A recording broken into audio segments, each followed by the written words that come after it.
సరే ఇప్పుడు తెలుగుదేశం ప్రభుత్వం వచ్చింది కదా! ఎలా ఉండబోతుంది? అది బాగుంటుందని అందరూ ఎక్స్పెక్ట్ చేస్తున్నారు. పిల్లలకు కూడా జాబ్ వస్తుందని ఆశపడుతున్నాం మేము. లేనోళ్ళకి పెన్షన్ వచ్చేసి 3,000 పెంచి ఇచ్చారు. దానివల్ల మంచి ఉపయోగం ఉందండి. 7,000 అంటే మాటలు కాదు కదా ఈ రోజుల్లో ఫ్రీగా. చాలామందికి ఉపయోగపడిందండి పెన్షన్ 3,000 పెంచి ఇవ్వటం వల్ల. మరి గతంలో చంద్రబాబు నాయుడు గారు చెప్పిన హామీలు మొత్తం ఫస్ట్ తారీఖు నుంచి నెరవేర్చారు కదా! మీకు ఎలా అనిపిస్తుంది? చెప్పినట్టు 7,000 పెన్షన్ ఇచ్చాడు. ఇచ్చారు. మిగతావి కూడా కార్యక్రమాలు స్లోగా చేస్తారు, ఒకేసారి అవ్వదు అని అనుకుంటున్నామండి. స్లోగా చేస్తారు అని నమ్మకం ఉంది మాకు. మరి జగన్మోహన్ రెడ్డి గారు మరి ఎందుకు ఓడిపోయారంటారు? దానికి కారణాలు ఉన్నాయండి చాలా మటుకు. ఇప్పుడు పెన్షన్లు అవి ఇచ్చారు కానీ పెద్దగా రోడ్లు కానీ ఇవి కానీ పట్టించుకోలేదు ఆయన. ఆయన మొత్తం రాజధాని కూడా మనకేమో ఇచ్చేయలేదు సరిగ్గా. కాసేపు అక్కడ అన్నారు, కాసేపు ఇక్కడ అన్నారు, కాసేపు అక్కడ అన్నారు. దానివల్ల ఏంటంటే మనకి ఇబ్బంది అయిపోయింది కదా. రాజధాని లేకుండా రాష్ట్రం ఎలా పరిపాలిస్తారు? ఈ వాలంటీర్స్ని పెట్టారు. వాళ్ళేమో వాలంటీర్సే పెద్ద మోనార్కుల్లా ప్రవర్తించారండి. వాళ్ళే ప్రభుత్వం అన్నట్టు ప్రవర్తించారు. దానివల్ల కూడా కొంత డిసప్పాయింట్ అయ్యారండి జనం. మరి ఈరోజు చంద్రబాబు నాయుడు గారు వాలంటీర్ లేకపోయినా కానీ ఇంటింటికి వెళ్ళేసి వాళ్ళ కార్యకర్తలు మీకు డబ్బులు ఇచ్చారు కదా! అవును, ఎలా అనిపిస్తుంది? చాలా బాగా అనిపిస్తుందండి. ఎందుకంటే మాకు ఇప్పుడు కొంచెం ఫస్ట్లో మేము నమ్మలేదు. ఒక్కో కార్యక్రమం చేసుకొస్తున్నారు కాబట్టి నమ్మకం ఏర్పడిందండి చంద్రబాబు నాయుడు గారు అంటే.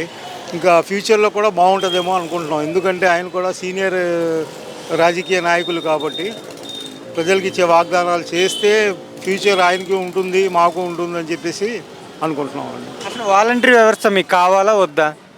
వాలంటరీ వ్యవస్థ వేస్టేనండి. వాళ్ళు ఇచ్చారు, ఆఫీసర్స్ వచ్చారు, చక్కగా పేరున ఇంటింటికి తిరిగి చక్కగా పంచారండి. ఏం ప్రాబ్లం లేదు. ఎవరి కాళ్ళకి స్లిప్పులు ఇచ్చారు, పేర్లు గీర్లు మొత్తం మా ఐడి కార్డులు అన్నీ వచ్చినాయండి మాకు. ఇది బాగానే ఉంది. ఇప్పుడున్న వ్యవస్థే బాగుంది అనిపిస్తుంది. లేదంటే మామూలుగా కొంతమంది మామూలుగా బ్యాంకుల్లో వేసారు అకౌంటు, అది కూడా పర్వాలేదండి. అది కూడా బాగానే ఉంది. అసలు ఎందుకు చంద్రబాబు గారిని మీరు నమ్ముతున్నారు?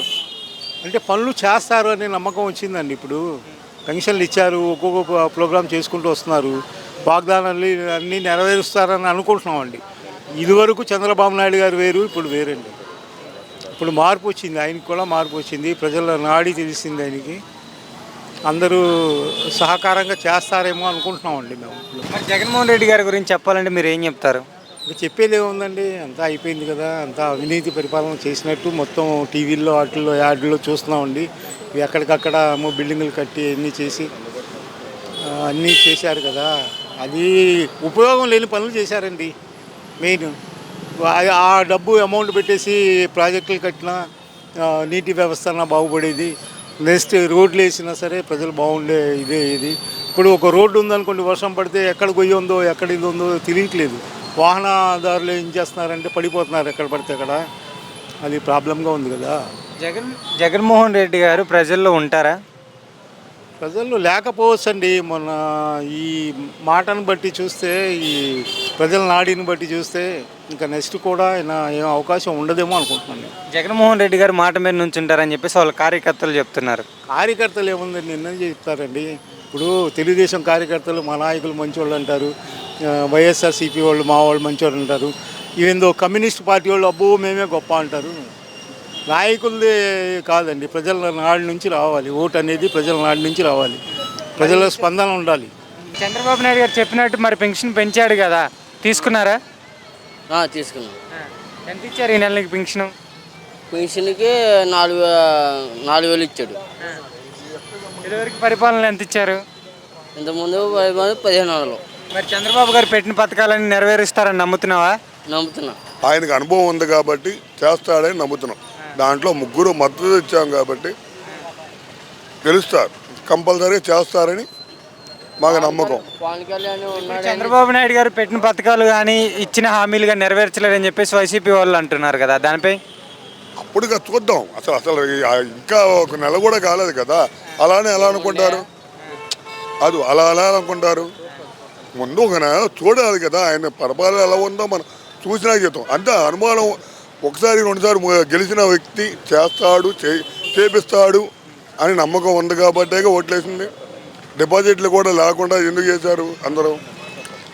ఆయన గెలుస్తాడు, అనుభవం ఉన్న వ్యక్తి.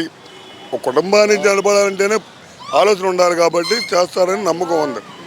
మరి పోలవరానికి ప్రాజెక్టులు కానీ పోలవరం రావాల్సిన నిధులు కూడా జగన్మోహన్ రెడ్డి గారు రావద్దని చెప్పేసి గవర్నమెంట్కి లేఖ రాశారు కదా.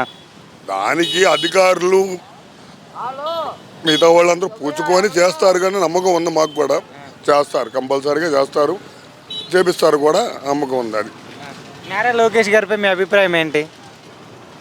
యూత్ కదా, వచ్చే నెలలో వాళ్ళ నాన్నగారు బట్టి నడిస్తే ఆయన ఉంటాడు, లేకపోతే ఆయన కూడా అది జగన్మోహన్ రెడ్డి గారు ఎందుకు ఓడిపోయారు? తెలుస్తుంది కానీ కనబడుతుంది కదా. ఎంతది వరకు డిపాజిట్లు కూడా పవన్ కళ్యాణ్కి 21 వచ్చింది, 27కి 27 వచ్చింది. ఆయనకి ఎందుకు రాలేదో ఆయనే అర్థం చేసుకోవాలి, అది మనం చెప్పకూడదు. ప్రజలే మోసం చేశారని అంటున్నాడు కదా. ప్రజలు ఎలా మోసం చేస్తారు? ప్రజలు మోసం చేస్తే నువ్వు ఉంటావా, నేనుంటానా? ప్రజలు ఎప్పుడు మోసం చేయరు, ఎవరికి ఇవ్వాల్సిందో వాళ్ళకి ఇస్తారు. మరి చంద్రబాబు నాయుడు గారు చెప్పినట్టు పెన్షన్ 7,000 చేసి ఈరోజు ఇచ్చారు కదా, దానిపై ఇచ్చారు 7,000 రూపాయలు ఇచ్చారన్నారు, ఇచ్చారు కాబట్టి రాబోయే రోజుల్లో కూడా ఇలాగే చేస్తే బాగుంటుంది. ఫ్యూచర్ బాగుంటుంది, ఆయనకు వాళ్ళ పరిపాలనకి ఆ సీఎంకి కూడా బాగుంటుంది. ఇలాగే చేస్తూ ఉంటే అన్ని ప్రతి మాట బాగుంటుంది. వాలంటరీ వ్యవస్థ లేకపోయినా కానీ వాళ్ళు ఇంటింటికి వచ్చి పంచారు కదా. రారు. వాలంటీర్ రావాలి, అందరూ ఉండాలి, ఎవరిని కూడా ఉద్యోగాలు తొలగించకుండా ఉంటే బాగుంటుంది. ఒకళ్ళు నోరు కొట్టకూడదు, తప్పది. అందరూ ఉండాలి, మున్సిపాలిటీ ఎంప్లాయీ ఉండాలి, అందరూ ఉండాలి. ఇప్పుడు వాళ్ళు పెట్టారు వీళ్ళు పెట్టారు అని కాకుండా మున్సిపాలిటీ ఎంప్లాయీ కూడా ఉంటే బాగుంటుందని మేము చూస్తున్నాం.